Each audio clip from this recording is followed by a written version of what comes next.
പ്രിയങ്കയോടും സോണിയാഗാന്ധിയോടും no പറഞ്ഞ് രാഹുൽ ഗാന്ധി.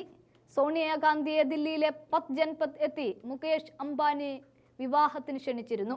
അതും പ്രിയങ്ക ഗാന്ധി കൂടി താല്പര്യത്തിലാണ് ഈ കൂടിക്കാഴ്ച നടന്നത്. പക്ഷേ രാഹുലിന്റെ ഒരൊറ്റ നിർദ്ദേശം ഗാന്ധി കുടുംബമടക്കം കോൺഗ്രസ് നേതാക്കൾ പോലും അംബാനി കല്യാണത്തിലേക്കൊന്നും എത്തി നോക്കിയില്ല. മുകേഷ് അംബാനിയെ കാണാനും രാഹുൽ തയ്യാറായതുമില്ല.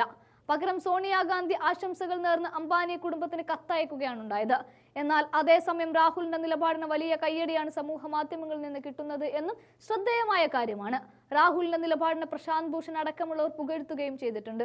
ഒരു റെസ്റ്റോറന്റിൽ ഇരുന്ന് രാഹുൽ അടുത്തിടെ പിസ കഴിച്ചതിന്റെ ദൃശ്യങ്ങൾ പങ്കുവെച്ചാണ് അനുയായികൾ അംബാനി വിവാഹത്തിൽ നിന്ന് വിട്ടുനിന്നതിനെ പുകഴ്ത്തിയത്.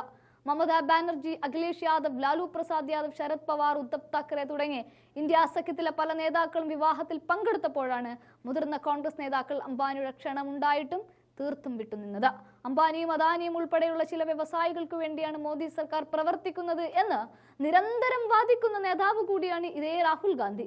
ഈ സാഹചര്യത്തിൽ വിവാഹത്തിന് പോകുന്നത് തന്റെ വാദത്തിന്റെ മുനയൊടിക്കുമെന്നാണ് രാഹുൽ കരുതിയത്. മാത്രവുമല്ല, ഇത്രയും വലിയ ആഡംബരത്തിനെതിരായ നിലപാട് പാർട്ടിയോട് സാധാരണക്കാർക്കുള്ള മതിപ്പ് കൂട്ടുമെന്നും നേതാക്കൾ പ്രതീക്ഷിക്കുക കൂടിയാണ്.